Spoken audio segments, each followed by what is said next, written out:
La denominan la lista negra del expresidente de Estados Unidos, Jimmy Carter. Es una lista sobre el narcotráfico y la corrupción en Colombia en la década de 1970. El comienzo de todo esto es un interés del presidente Carter durante el gobierno de Alfonso López Michelsen de influir sobre decisiones relacionadas con la lucha contra el narcotráfico.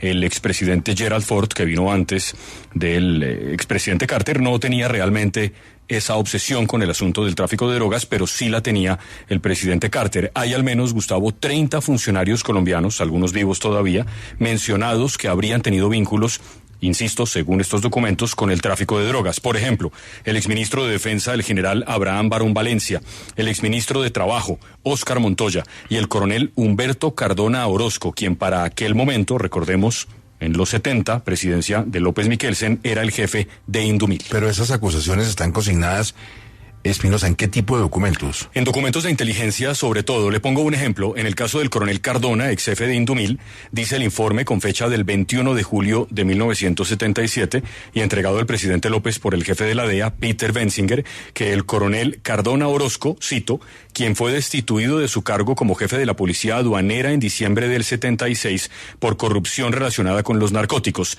aceptó sobornos de muchos de los principales narcotraficantes de Colombia, a quienes conocía personalmente.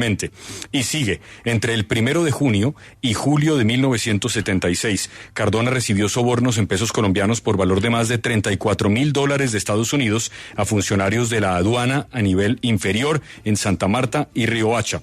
Y concluyen, antes de dejar la aduana, Cardona ascendió a 6 funcionarios, 4 de los cuales estaban involucrados en el narcotráfico. Imagínese, $34,000, pero de los 70. De los 70, fue plata. Decíamos que había también políticos del más alto nivel mencionados en estos documentos desclasificados. ¿Quiénes? Agárrese, Gustavo. El nombre más polémico es el de Julio César Turbay, que en el momento de la mención en estos documentos era el candidato presidencial del Partido Liberal con mayores opciones para ganar la presidencia que ganó de 1978. Era y fue el presidente de Colombia entre el 7 de agosto del 78 y el 7 de agosto del 82. ¿Qué dicen? Que el candidato Turbay Ayala, a través de un sobrino, Aníbal Turbay Bernal, habría tenido vínculos con mafiosos que tenían, cito, el poder para elegir a los jefes de los organismos encargados de hacer cumplir la ley en Colombia, si Julio César Turbay asumía la presidencia. Luego dicen, también tenemos información de que Aníbal Turbay Bernal, sobrino del líder del Partido Liberal, Julio César Turbay Ayala, pertenece a la red narcotraficante de José Manuel Parra Urrea, que solo en un periodo de 3 meses este año, se hacen referencia al 77, vendió al menos $1,5 millones en estupefacientes. Este documento, Gustavo, fue entregado personalmente por el jefe de la CIA al presidente López el 15 de julio de 1977. Todo dentro de la corrupción en sus justas proporciones.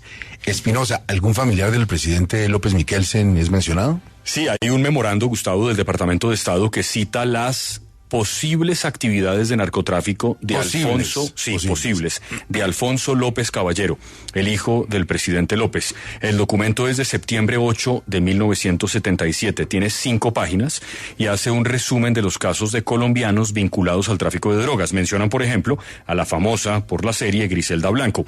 Y en el último punto del memorando dice: hay evidencia creciente de posibles actividades de tráfico por parte de Alfonso López Caballero, hijo del presidente López Michelsen, quien se creía que estaba trabajando en las Naciones Unidas en Nueva York.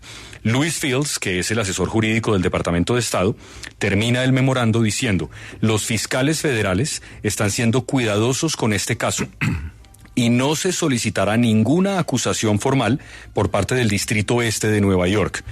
Cierro comillas. Alfonso López Caballero, Gustavo, recientemente sirvió como embajador en Rusia de 2016 a 2022. Valga decir, por supuesto, que esta es una verdad en estos documentos, pero no una verdad judicial. Claro. No hubo una investigación nunca. Y ojalá tuviéramos reacción del doctor López Caballero, y por supuesto él es columnista actualmente, y también leemos sus importantes columnas en la prensa nacional. Seguramente se va a referir pronto al tema. ¿Algún dato adicional, Espinosa? Sí, un dato curioso, Gustavo, y que da mucha tristeza. En uno de los, aparte de todo esto que ya le he contado, que ya es muy triste, pero en uno de los memorandos cuentan que el emblemático buque Gloria fue usado para llevar cocaína a Miami y a Nueva York.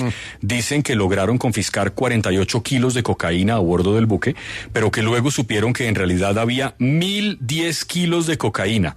Y culpan de todo esto a un oficial de la naval que se llama Alfredo Gómez, hermano del segundo a mando al mando del buque Gloria. Lo cierto, Gustavo, es que en algún momento cuando se dijo que este país era un país que estaba absolutamente tomado por la mafia, esto seguramente lo podemos repetir en cada década. Estos informes de inteligencia son extensos y traté de hacer un resumen, digamos, comprensible, porque hay muchos nombres que realmente hoy ya no dicen tanto, pero los documentos tienen las pruebas, los documentos entregados, las clasificaciones, las reuniones entre el presidente López Michelsen, que reconocía que su gabinete estaba en problemas. Imagínese usted un presidente al que acusan de tener 2 ministros involucrados en tráfico de drogas.